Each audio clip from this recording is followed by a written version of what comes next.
Have you felt it difficult to implement mathematics while coding? You have come to the right video. Here we will cover topics related to math, from simple addition to prefix postfix expressions to bitwise operators and precedence of operators. Watch this video till the end for various tips and a bonus special at the end. At the end, you can also check out how much you have learned from this video, as there will be some challenging questions for you to solve. Let's dive right into it. Hey guys, welcome back to the Codefreak channel. Now let's go into our topic for today, that is all math related to coding. Yeah, perfect. So when you come to math as such, there is something called operations which you have learned, like addition, subtraction. So we will be talking about unary, binary and operands as such. Operators and operands. So let us learn what are operators and operands. So let me just put in 5 plus 2 here. So you have 2 digits here and you have a plus symbol. So the plus symbol is called an operator, and 5 and 2 are called operands. An operand is what operators are applied to. For example, here 5 and 2 are the operands and operator is plus here. So that is what you do here. So for instance, in the multiplication or addition of 5 and 2, there are 2 operands. One is the left operand, which is 5, and the right operand, which is 2, and you have one operator, that is plus, in between. So these operands are also called arguments. That is one more thing that you can actually remember. So let's go to the operators, which is like plus, minus and stuff like that. So there are 2 types of operators, unary and binary. An operator is called unary if it has a single operand, and it for example, let's take an example now. So minus 2. So minus is a unary operator because it has a single operand, which is 2. So this is one example. So a binary operator. Now let's consider a binary operator. So you can use the same operator as a binary operator when you have 2 operands. So unary negation, you can call it, and this is called a minus sign. So there are few names as such to it. So we have many operations as such, binary operations, which you can do. So operators actually do operations. Alright, so now let's go and look into all the operations. First one is addition, 5 plus 2, so you got 7, right? Then you have subtraction, 5 minus 2, right? Then you have multiplication, so let's do 5 into 2, so you use the star sign. Then you have division, let me do 5 by 2, so 2.5, right? So this is how you can actually look at all of them. So now we have some more operations. So maybe you want to find the remainder. So you can do 5 mod 2. So that is called a mod operator. So you get 1 as the remainder. Then you have an exponentiation operation, or finding the exponent or the power. So let us do that. 5 star star 2. So 25. 5 into 5. Basically that's what it means. So let me try one more example. So 5 star star 5. Yeah. So this is 5 power 5, as we call it in general mathematics. So these are very simple and basic operations that we have done right now. You can also store these variables and then perform the operations on the variables also. So if I put a equal to 5 and b equal to maybe 3, yeah, now you can do these operations on a and b. For example, let me do a by b. Alright, so you get the result. So now let me do a into b, or a power b, right? So you get 125, that is 5 power 3. Perfect. So now let us look into one more operation or one more thing as such, which is called assignment. So you have this assignment operation. So a equal to b, if I put, what happens? Whatever is stored in b is going to get stored in a, right? And whatever is stored in b will remain in b. So let us consider a variable to be like a box. So it already has some data, for example. So if when you want to put some other data into it, you take out whatever data you have previously and throw it outside, and then you put the new data inside it. So that's how a variable as such works. Alright, unless you append and you make it different. So this is the way usually assignment operation works. Alright, so a equal to b. So now you will see a also is 3, and then b also is 3. So that is one more operation. Then there is something which you can do called chaining. So if I want to make b equal to c equal to maybe r equal to 3, so all of them will be 3. So b is also 3. Then if I put c is also 3. Then if I put r is also 3. All right, so that is how you can actually play around with this assignment operators. So one more thing which you have to keep in mind with respect to the assignments is that the chained assignments evaluate from right to left. So from this side to this side, let's take an example. First the rightmost expression is performed and then you go on to the left. So first 3 is assigned to r, and then whatever is there in r is assigned to c, and then whatever is there in c is assigned to b. So that is how the chained assignments as such work. So let's take another example. So let's look at it in a better way. So let me have a equal to b equal to c equal to maybe 2 plus 6. So let's have this. So what is going to happen? First 2 plus 6 is going to be calculated because the assignment as such or the operations as such happen from the right hand side. So 2 plus 6 is going to be calculated, which is going to be 8, and 8 is going to get stored in C. Then whatever value is stored in C is going to get stored in B, and then whatever value is stored in B is going to get stored in A. So that is how this whole chaining assignments as such work. So now let's go to one more important topic. Actually it is a shorthand and it's a trick to make your code look short and easy. So that is called plus equal to, minus equal to, by equal to. So you can use something called these small notations which actually make your code simple. So so say you have an example where you want to do a equal to a plus 2, something like that. Okay, right now you can see that a is 16, so a equal to a plus 2. So what does it become? 18. So there is another shorthand, so which is a plus equal to 2. So now it will become 20. So this will actually turn out to be same as this. All right. So now let me try to show you one more operation with respect to this. You can use it for any of the operations or operators, binary operators that I have showed you before. That is addition, subtraction, multiplication, division, remainder, exponent, and even more also. You can use it for many of the other operations which you will learn now also. All right. So a star equal to 2 plus 3. So now can you guess the answer? I'm giving you 2 seconds to think about it. Yeah, I think you would have guessed the answer. The answer is 100. Why? Yeah, so that is because first you will add whatever is there on the right side. All right. So 2 plus 3 is equal to 5. Then you are doing a equal to a into 5. Right. So a equal to a into 5, which is 20 into 5, which is 100. Now let's again put a is equal to 20. Okay. So now a is 20. Now let me do it this way. A equal to a star 2 plus 3.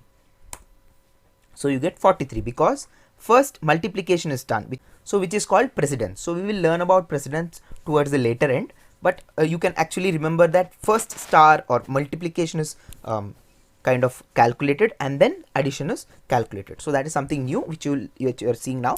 But we will see it in the later part as to what the precedence is. So you can watch till the end to get the bonus tip. So now let us look at something which is even more interesting, that is prefix and postfix. Usually people get confused a lot with respect to that. So let's dive right ahead into that. So let me do a plus plus. Let's see what happens. So you see that a here is still 43. Okay, but if I type a next again, so it has actually become 44, but it will display 43 and then it becomes 44. So what happens is if I do a equal to, so right now a is 44, that you have seen, right? Let me just show you. So a is 44. So if I do a equal to a plus plus, okay, not a equal to, let me make it b so that we can actually understand. So now whatever is in a is first going to be stored in b, and then you are going to increment a by 1. So plus plus operator, what it does is it increments the particular variable whatever you are using plus plus for by 1. So it will increment it by 1. So b will be 44 and a will become 45. So let's check it out. So b is 44. So let's do that. B 44. Then let's check what a has become 45. Now there is one more way. So this is called the postfix expression. So let's try out again. B equal to say a minus minus. So first whatever is in a is going to get assigned to b. So 45 is going to get assigned to b. Then a minus 1 operation is going to happen, and then that is going to be stored in a. So that's how it happens. All right. So now let us check what b is. So b is 45 and what a is. So a is 44.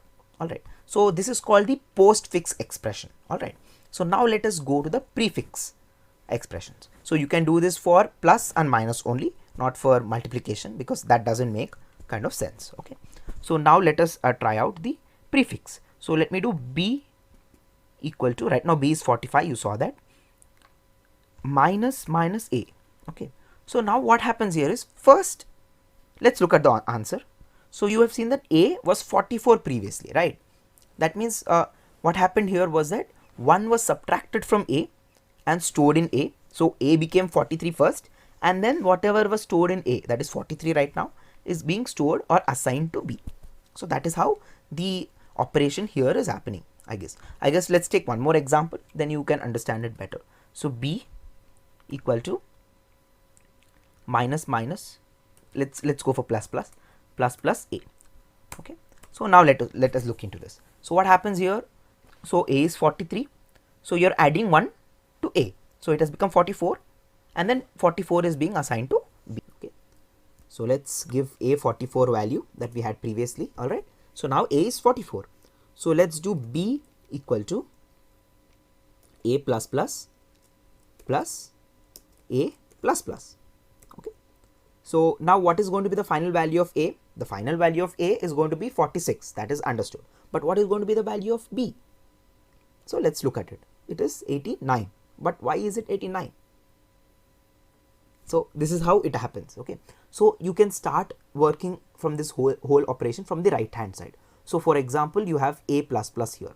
So your so what is a right now? 44. So 44 is being put here in place of a plus, and then 1 is getting added to a. All right. Then when you go to the next part here, so a is now 45, and then it is getting added. A is you can replace this a plus by 45, and then 1 is getting added to that 45. So totally here you have a has become 46. But what is there here? 45 is there here, and 44 is there here, right? So 45 plus 44 makes 89. So let's try it out with one more example. So let's first check what a is. So now a is 46. All right. So now let us do b equal to a minus plus minus a. So now first guess what the answer will be. So the final answer of a is going to be 44 again. But what is going to be the value of b? Come on.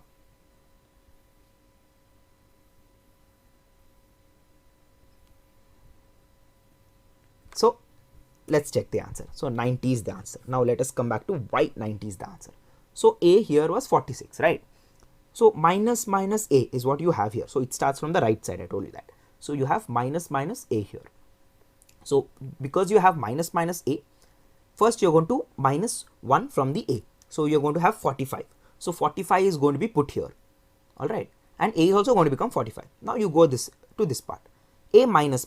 So you have 45 here, and then you are subtracting 1 from that. So a is going to become 44, but you are going to put 45 here. So 45 plus 45. That is 90. Perfect. Now let's see what a is. A is 44. Perfect. Yeah. So now let us try out one more example, because to make your understanding more easy, and then I'm going to try to give something little difficult and tricky. So a plus minus a minus a minus plus a plus a minus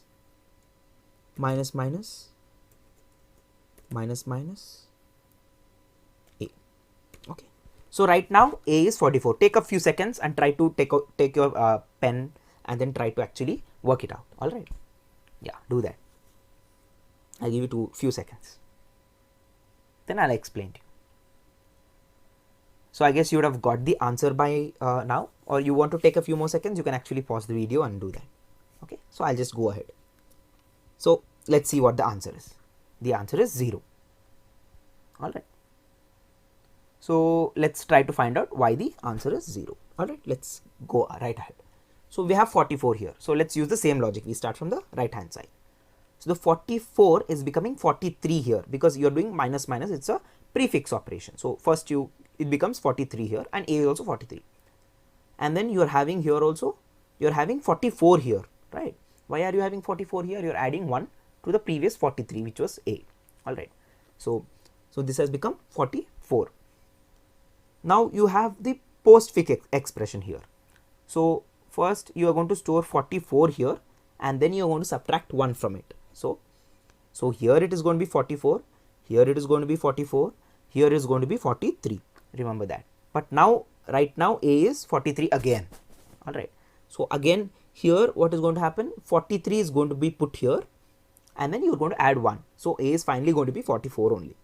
Okay, that you would have guessed anyway. So let's check. A is 44. So here you have 43, here you have 44, here you have 44, and then here you have 43. Perfect. So 40, 43, 44, 44, 43. All right. So you have, so basically that's why it becomes 0. All right. I hope you have understood this. If you have not understood this, just go back the video for a few seconds and then try to understand from this example. Then I'm sure you'll be able to understand everything properly. So let me give you one more example, one more question, so that you get more idea about this. So maybe A. So let's go back to the same previous question, and then I'm going to put all pluses here so that you don't get a 0 answer. So you can actually note down, and then maybe you can try it out.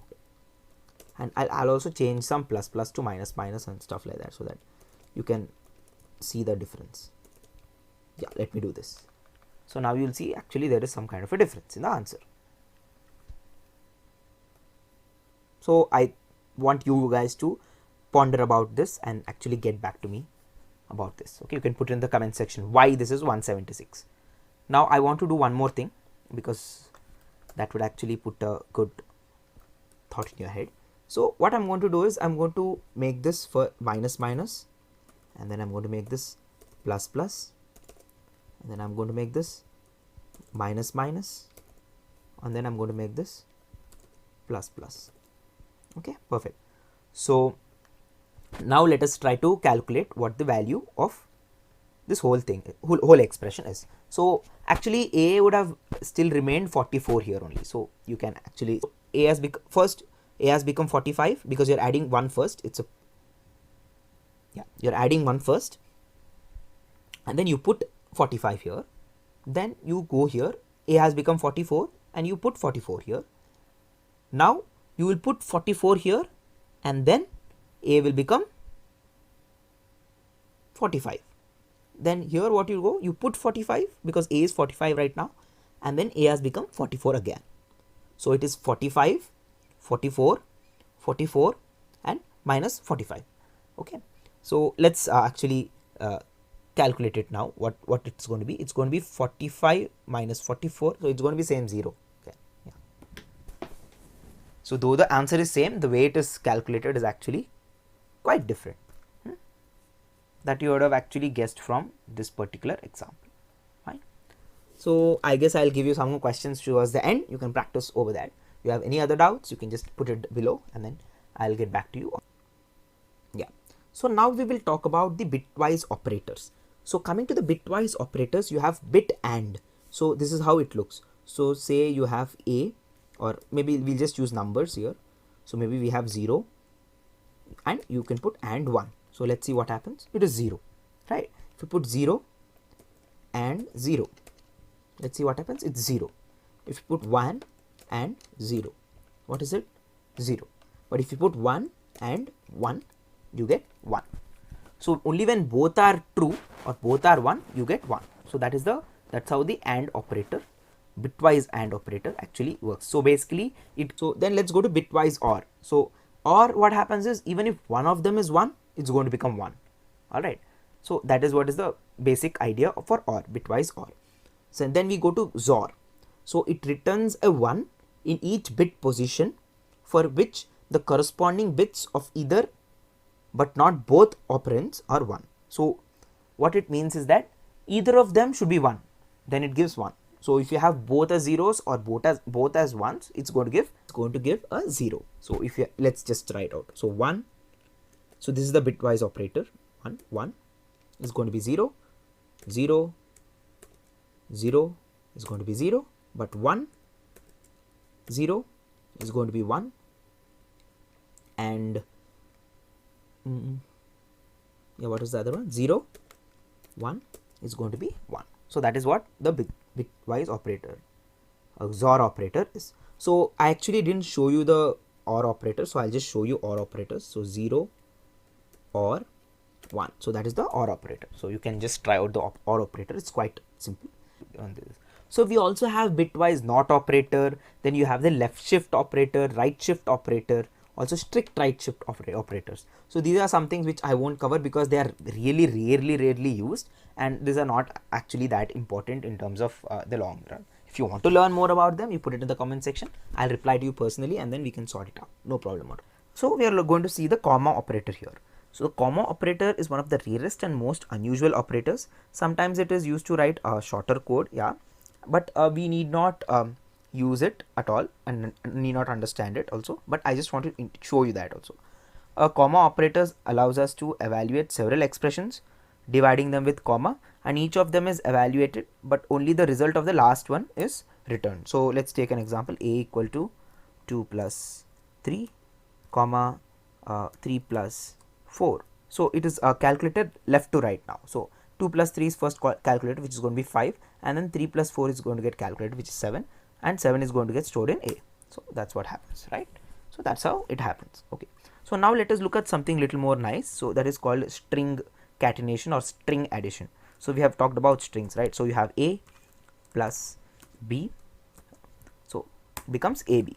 Okay. So now let us look at something else. 1 plus 2, it becomes 12. Okay. Now let me show you something more interesting. 1 minus 2. So this gets converted to number. Okay.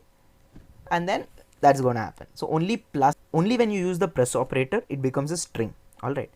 Okay.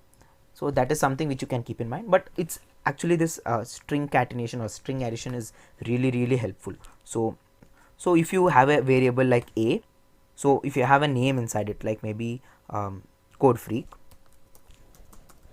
All right. So if you have a name like Codefreak inside it, okay, and then maybe you want to say hello to that guy, you can just type hello, and then you can put a plus there, and then you can put in A. So you get hello Codefreak. Maybe if you want a gap as such, what you can do is you can put a gap here. All right, hello Codefreak. I promised you for a bonus thing here. So the bonus thing here is the precedence basically, which is actually really useful and helpful. Okay. So let us look at the precedence here. All right. So you have 0, 1, you have from 1 to 21 the precedence list. So if it is higher on the precedence, then what happens is you calculate whatever is there inside that first. So you have grouping. So if you put brackets as such, then what happens, that is first calculated. Whatever is inside the bracket is calculated, and there is no associativity. Basically from left to right or right to left. So some operations you have seen that it happens from right to left. Some operations you have seen that it happens from left to right. So there is no problem with respect to that here. So then you have member of access. So dot operator, which you learn maybe when you learn about objects. Then you have square brackets, you have this new argument, function calls. So these are all in the 20th. Then this is something which you have not seen. Then you have seen plus and minus, right? So you can actually see that 18, it's the most there, it's the 18th from whatever we have seen. Okay, so you have seen these operators, not, plus, unary operations. So these are the 17th. So after this you have this unary operations. Then you have the exponentiation or the power operation, which is the next one. Then you have multiplication, division, and remainder from left to right. So you calculate it from left to right. All right. Then you have addition and subtraction, which is also from left to right. Then you have the bitwise operations, which I told you not to recollect. That's fine, leave it. Then we have the equalities. So we have not looked at the equalities, but I'll tell you about them in brief. So what happens with respect to this is, like, if you have 2 less than 3, so if it is true, yes, 2 is less than 3. So what is going to happen? Is going to give a truth value, otherwise it's going to give a false value. Less than, equal to, greater than, equal to. This is something which comes basically and naturally to mind. So that is something there. Then we have discussed equal to. So if 2 equal to 2, so maybe 2 can be a string and this 2 can be a number, then also it's actually acceptable. Then not equal to, you have not equal to. So if 2 is not equal to 3, it's true, right, the whole statement. So that for equality of the statement. Then you have something called strict equality. So if 2 equal to 2, so here if one is a string and one is a number, then it doesn't work. Okay, but if both are numbers, then only it works, or both are strings, then only it works. So there is a strict equality and there is something called strict inequality also. So you can see the example here on top. Then we have talked about, then in the 10th place you get the bitwise AND, then you have XOR, or you can just look at all of them. So yeah, this is something which is kind of interesting, nullish coalescing operator, which has come recently. So you can actually look and learn a bit about that. We'll learn about this conditional, and then we'll look about this also in the future videos. So keep watching the videos. Then we have equal to, which is the assignment. We talked about plus equal to, minus equal to, all this. So you can see comma is at the bottom end here. All right. So yeah, that's how the precedence actually looks. So this whole document I've taken from the website, which is the MDN website of JavaScript. So you can actually go there and look into it. I'll put in the link in the description. So if you have watched the video till now, please, I request you to like, share and subscribe. Okay. So before we end, you can actually look into the questions that I have put up here. All right. And then yeah, please try to solve them also. Put them in the comment section and I'll comment for all these videos. So, yeah. That's it for this video guys. Please subscribe, like, share. Just put a like to the video. Yeah.